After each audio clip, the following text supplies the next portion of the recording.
మనము దేవుని వాక్యమును మన నోట ఉంచుకొని ఎప్పుడైతే మనము దేవుడు ఏర్పరిచిన డైరెక్షన్లో మనము ఆ మాటలను విడుదల చేస్తామో మనం ఆ డైరెక్షన్లో వెళ్ళడం జరుగుతుంది. అర్థమైన వాళ్ళందరూ గట్టిగా హల్లెలూయా అని చెప్తారా అండి? ఆల్రైట్, మనం ఈరోజున కొన్ని ఉదాహరణలు చూద్దాం. మేబీ ఒక మంచి ఉదాహరణ చూసి మనం ముగించుకుందాం. మత్తయి రాసిన సువార్త 8వ అధ్యాయము చాలా ప్రాముఖ్యమైనది. చూడండి, మత్తయి రాసిన సువార్త 8వ అధ్యాయము.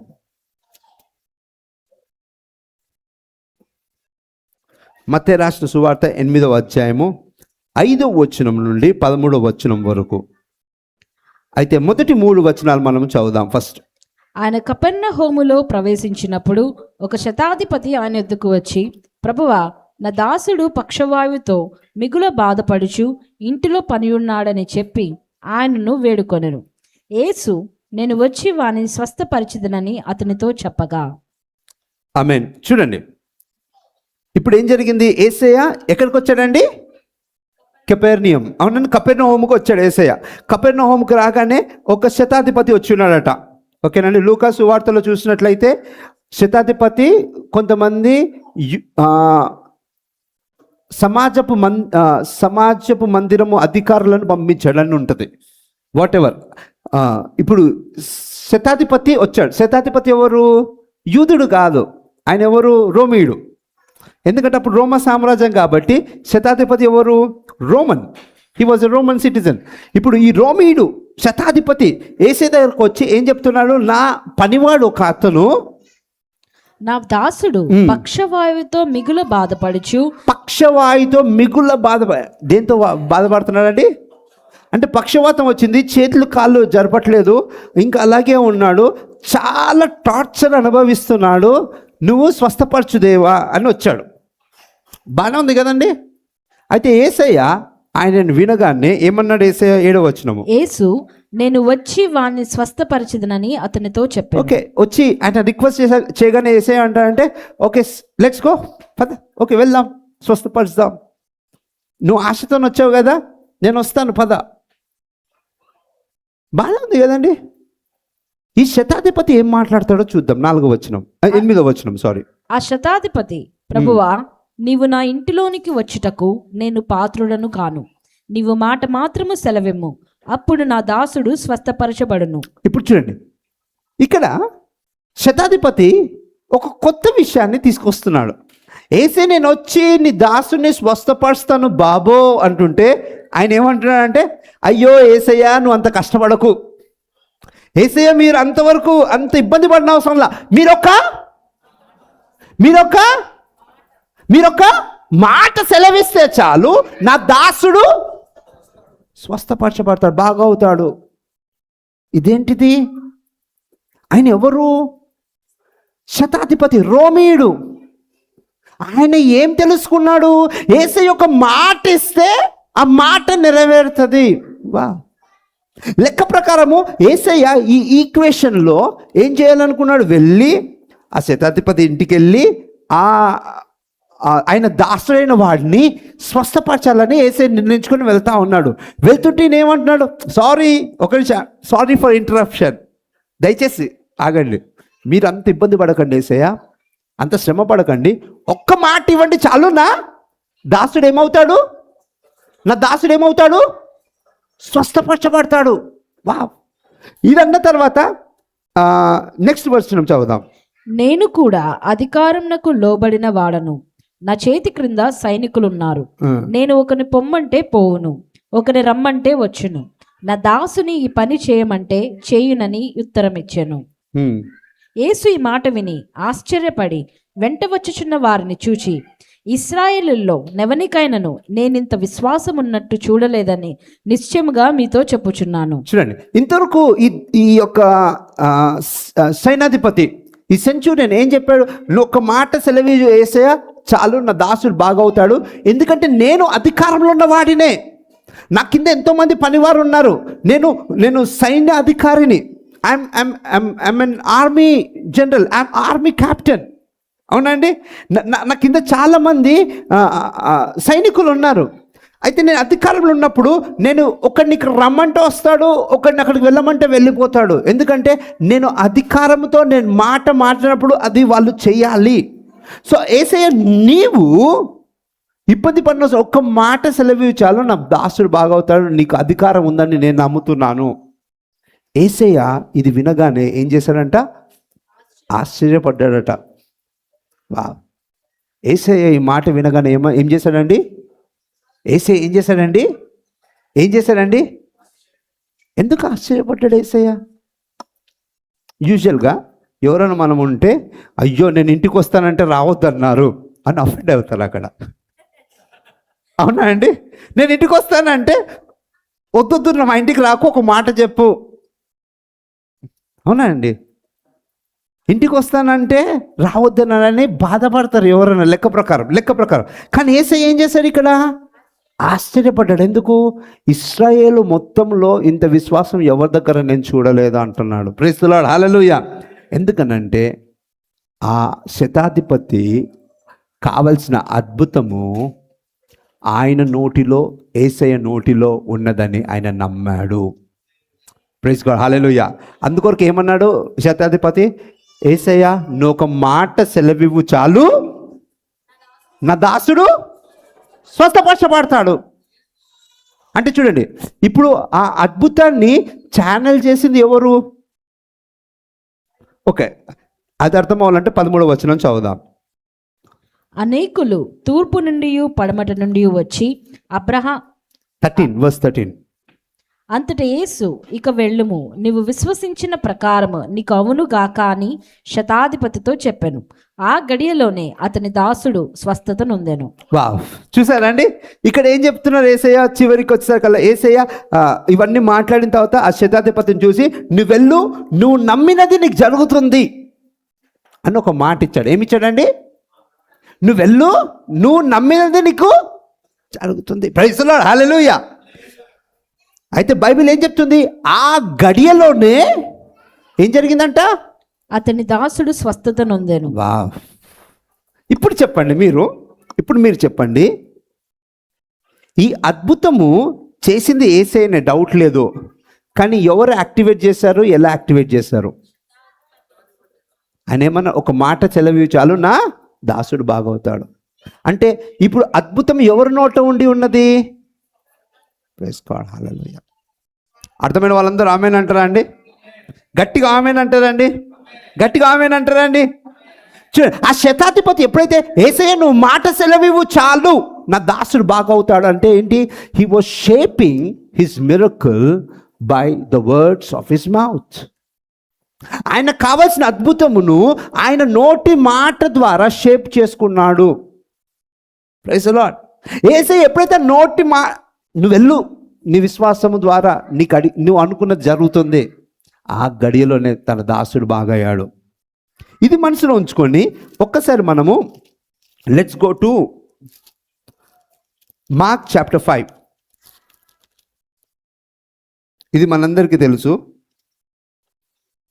మార్కు సువార్త 5వ అధ్యాయము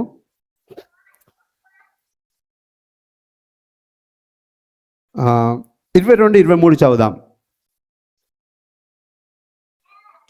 ఆయన సముద్ర తీరమున నుండగా సమాజ మందిరపు అధికారులలో యాయీరును నొకడు వచ్చి ఆయన్ను చూచి ఆయన పాదముల మీద పడి, నా చిన్న కుమార్తె చావనై ఉన్నది, అది బాగుపడి బ్రతుకున్నట్లు నీవు వచ్చి దాని మీద నీ చేతులుంచవలనని ఆయనను మిగుల బతిమాలు కొనగా. చాలండి, ఇక్కడ ఇంకొక వ్యక్తి గురించి మనం చూస్తున్నాం. ఎవరైనా మనం తెలుసు ఎవరండి? గట్టి చెప్పండి ఫాస్ట్గా. ఎవరు? యాయీరు. సో ఈయన ఏం చేశాడంట? ఈయనకు ఒక ప్రాబ్లం ఉంది. ఏముందండి ఈయనకు? ఆ ప్రాబ్లం ఏంటి? తన కుమార్తె చావనై ఉన్నదట. అంటే చాలా బలహీనంగా ఉంది, అనారోగ్యంతో ఉంది, చావనై ఉన్నది.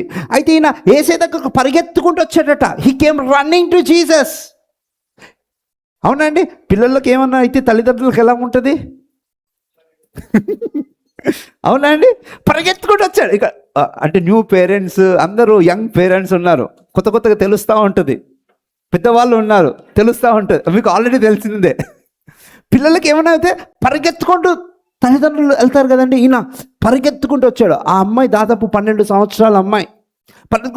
యేసయ్య కాళ్ళ మీద పడిపోయాడు. యేసయ్య నువ్వు వచ్చి నీ చెయ్యి ఉంచు, నా కూతురు స్వస్థపరచబడుతుంది.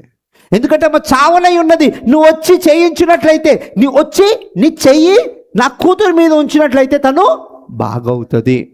ప్రైజ్ ది లార్డ్, హల్లెలూయా. ఎంతమందికి అర్థమవుతుందండి? ఎంతమందికి అర్థమవుతుంది? అయితే యేసయ్య బయలుదేరి వెళ్తూ ఉన్నాడు. కొద్ది డిలే అయింది. అయితే ఆ సమయంలో ఏం జరిగిందో చూద్దాం.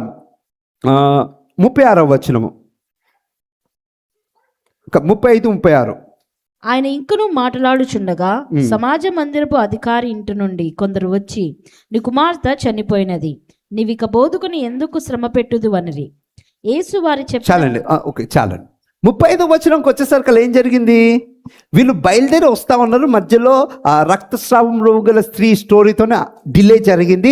డిలే జరిగిన తర్వాత ఇంకా యేసయ్య వాళ్ళతో మాట్లాడుతున్నప్పుడు సమాజ మందిరపు అధికారి యాయీరు నుండి కొంతమంది పని వాళ్ళు వచ్చారట. వాళ్ళు వచ్చి ఏం చెప్తున్నారు? యేసయ్య ఉన్నాడు, ఇక్కడ యాయీరు ఉన్నారు, శిష్యులందరూ వెనకాల ఉన్నారు. యాయీరుతో చెప్తా ఉన్నాడు, యాయీరు సార్, మీరు ఇంకా బోధకుని ట్రబుల్ చేయొద్దు, అంటే ఆయన ఇబ్బంది పెట్టొద్దు. ఎందుకనంటే మీ కూతురు ఇంకా చనిపోయింది, మనం వెళ్ళి ఫ్యూనరల్ చేసుకుందాం పద. అంతే కదండి, మీ కూతురు చనిపోయినది, మనం వెళ్ళి మిగతా కార్యక్రమం చేసుకుందాం, ఇంక యేసయ్య ఎందుకు అవసరం లేదు. యాయీరు దేనికోసం వచ్చాడు యేసయ్య దగ్గరికి? నా కుమార్తె చావనై ఉన్నది, నువ్వు వచ్చి చెయ్యి ఉంచు, నా కుమార్తె బాగవుతుంది. అంతేనా? ఒక కరెక్ట్గా చదవండి. 23. I pray thee, come and lay thy hands on her, that she may be healed and she shall live. నీవు వచ్చి దాని మీద నీ చేతులుంచవలనని ఆయనను మిగుల బతిమాలు కొనగా. ఓకే, నువ్వు వచ్చి నీ చేతులు ఆమె మీద ఉంచు, ఆమె బాగవుతుంది, ఆమె బ్రతుకుతుంది. బా, యాక్చువల్ ఆ ప్రోగ్రెషన్ లో ఉంది ఇంగ్లీష్ ట్రాన్స్లేషన్. బాగుపడి బ్రతుకున్నట్లు, తను బాగుపడి బ్రతుకున్నట్లు నీవు వచ్చి ఏముంచమన్నాడు? నీ చేతులు ఉంచండి. శతాధిపతి ఏం చెప్పాడండి ఇంతకుముందు స్టోరీలో? నువ్వు ఒక మాట చాలు, నా దాసుడు బాగవుతాడు. ఇక్కడ యాయీరు వచ్చి ఏం చెప్తా ఉన్నాడు? ఆమె బాగుపడి బ్రతుకులాగానే నువ్వు వచ్చి ఏముంచమంటున్నాడు? చేయించమంటున్నాడు. ఇంకా వెళ్తుండగా ఏం జరిగింది? చనిపోనై ఉన్నది అనేసరికి ఏం జరిగింది? చనిపోయింది. ఎందుకు ఈయన ఏమన్నాడు? నా కూతురు చావనై ఉన్నది, నువ్వు రా. చూడండి, శతాధిపతి ఏమన్నా, నా మిగుల ఇబ్బందితో ఉన్నాడు నా దాసుడు, చావనై ఉన్నాడని అక్కడ చెప్పాడా అండి? శతాధిపతి చెప్పాడా అండి? నా దాసుడు చావనై ఉన్నాడని చెప్పాడా? మిక్కిలి బాధపడుతున్నాడు అంటే. చూడండి, మీరు మాట్లాడే మాటనే మీ జీవితంలో జరుగుతుంది. ఇక యాయీరు వచ్చి ఏమంటున్నాడు? నా కుమార్తె చావనై ఉన్నది, నువ్వు వచ్చి నీ చేతులు ఉంచినట్లయితే తను బాగుపడి బ్రతుకుతుంది. అంటే కొన ఊపిరితో ఉన్నదేమో అప్పుడు, హూ నోస్. అంటే ఈ రోజుల్లో మాట్లాడితే maybe she was on a ventilator, who knows. అవునా అండి? ఇప్పుడు చూడండి, ఇప్పుడు తను కొద్దిసేపు అయ్యేసరికల్లా తను చనిపోయినది. వాళ్ళు వచ్చి చెప్తున్నారు, ప్లీజ్ బోధకుని ఇబ్బంది పెట్టకు, మనం వెళ్ళిపోదాం, చేద్దాం. యేసయ్య ఏమంటున్నాడు? భయపడకు, నమ్మిక మాత్రం ఉంచు. తర్వాత లోపలికి వెళ్ళి ఆ మోనర్స్ని, ఆ ఏడుస్తున్న వారిని యేసయ్య గద్దిస్తాడు, వాళ్ళని పంపివేస్తాడు. ఇదంతా స్టోరీ మనకు తెలిసిందే. ఇది చూడం. కానీ 40-41 చదువుదాం. అందుకు వారు ఆయన 41 చదవండి డైరెక్ట్. 41. ఆ చిన్నదాని చేయి పట్టి తలి తాకుమి అని ఆమెతో చెప్పాను. ఆ మాటకు చిన్నదానా లెమ్మని నీతో చెప్పుచున్నానని అర్థము. 42. వెంటనే ఆ చిన్నది లేచి నడవసాగెను. ఆమె 12 సంవత్సరముల ప్రాయము గలది. వెంటనే వారు బహుగా విస్మయం పొందిరి. చూడండి, యేసయ్య ఇప్పుడు రూమ్లోకి వెళ్ళాడు, అందరిని వెళ్ళిపోమన్నాడు. 3 శిష్యులను పట్టుకెళ్ళారు. ఎవరిని? పేతురు, యోహాను, యాకోబును. మీరు రండి. యాయీరు, ఈ 5 లోపలికి వెళ్ళారు. అమ్మాయి చనిపోతే ఆ బెడ్ మీద పడుకోబెడితే యేసయ్య అక్కడికి వెళ్ళి ఏం చేశాడండి?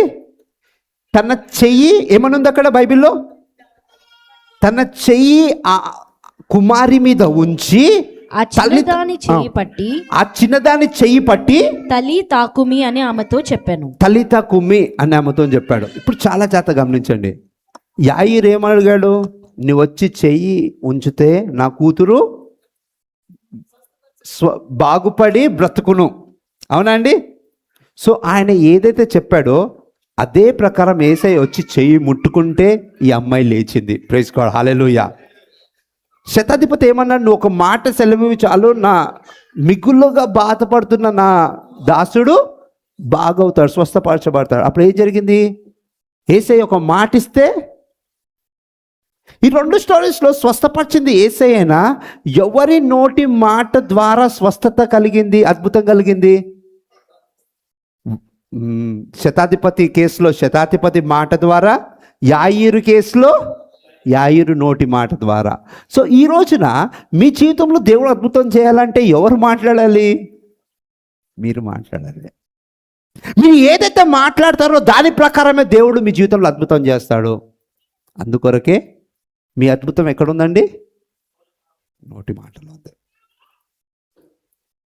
ప్రైజ్ గాడ్, హల్లెలూయా, హల్లెలూయా. మీరు నోటి మాట ఎప్పుడైతే మాట్లాడతారో, ఏదైతే మీ నోటి నుండి దేవుని వాక్కును మీరు మాట్లాడతారో, అది చుక్కానిలాగా, గుర్రానికి కళ్ళంలాగా రైట్ డైరెక్షన్లోనికి మీ జీవితాన్ని తీసుకెళ్తుంది. Praise God, hallelujah, hallelujah. చూడండి, your words give direction to God. మీ మాటలు దేవునికి మీ జీవితంలో డైరెక్షన్ ఇస్తుంది. హల్లెలూయా. మీకు గుర్తుందండి, ఇశ్రాయేల్ ప్రజలందరూ సనుగుతూ గొణుగుతూ మేము ఇక్కడ చనిపోతే బాగుండు అనుకున్నప్పుడు దేవుడు ఏమంటాడు? వారి సనుగుడు గొనుగుడు, వారి మాటలు నా చెవినకు వచ్చాయి, వారు చెప్పినట్టు నేను చేస్తాను. ఓకే. సో మీ మాటలు ఎవరికి డైరెక్షన్ ఇస్తాయి? దేవునికి డైరెక్షన్.